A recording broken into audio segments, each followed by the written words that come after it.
So that being said, so for someone who has like a technical background who wants to start brewing, what kind of advice would you give them? I mean, there's a lot that can be given all at the same time, and it's probably not best to flood somebody with a huge hose of information right off the bat.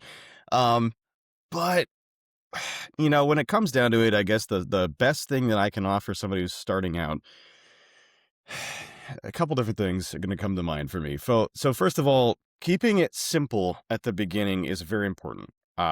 Especially if you decide that you want to do like what you did and like what I did and just go right into all grain brewing very, very early, or even making your own recipes very, very early. But simplicity is ultimately going to be the best teacher within brewing, because it's going to give you the opportunity to learn your ingredients really well, and it's going to give you the opportunity to dial in some of your processes maybe a bit better too. But like, it's tough to listen to that advice as a brand new home brewer because I mean I've been there. Like when I was starting out, I was making these beers that had like 12 different malts in them, and just it was absolutely nuts. And they were coming out super Right. muddled because none of the flavors worked with each other, and I didn't know that. But like it was part of the fun of it. So if you're after making like a very good beer, and you'd say you want to make your best, I don't know, like a Helles lager or something like that, don't throw 25 different malts into it, please. Just focus on the simplicity, focus on Yeah. the process, get that figured out first. And then if you're going to focus on anything as far as budget goes, focus on the cold side. Don't focus on the hot side.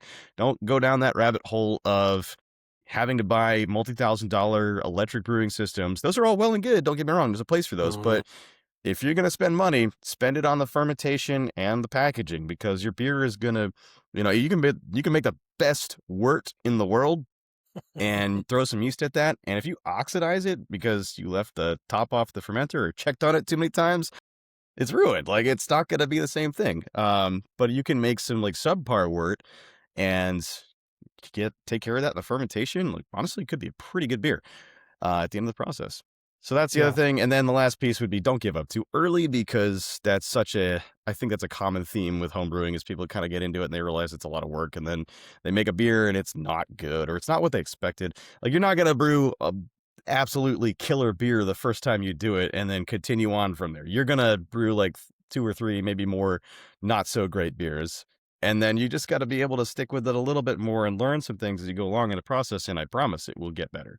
So don't give up early, I think, is probably the other piece that I'd offer up quickly. Yeah, I guess just a little note I want to add to that. I've met individuals who decided he was going to start to do a lager for his very first beer and had nothing to lager with. So I think sticking with the ales is a little bit easier to Well, tackle. I mean, I feel like lagers are getting a lot more accessible, to be honest with you. You can Like you're talking about ferment like like certain spawning types of valves and stuff lagers. like You can, well, not necessarily pressurized fermentations, that. but Yeah. just people need to be less afraid of fermenting lagers at higher temperatures, because it's not going to give the same result that, people think it's going to. Mm, I've done a ton of yeah. that. Um, but ultimately what makes a lager, besides the yeast, is long conditioning time of in cold Hmm. temperatures. So like if you have the ability to keep a keg in a fridge or bottles in the fridge, you're lagering them. So I would argue that lagers, Yeah. if Yeah. that's really your favorite type of beer style, yeah, it requires maybe a few more steps and a little bit more patience, but it's not that out of reach. Brilliant. I love it.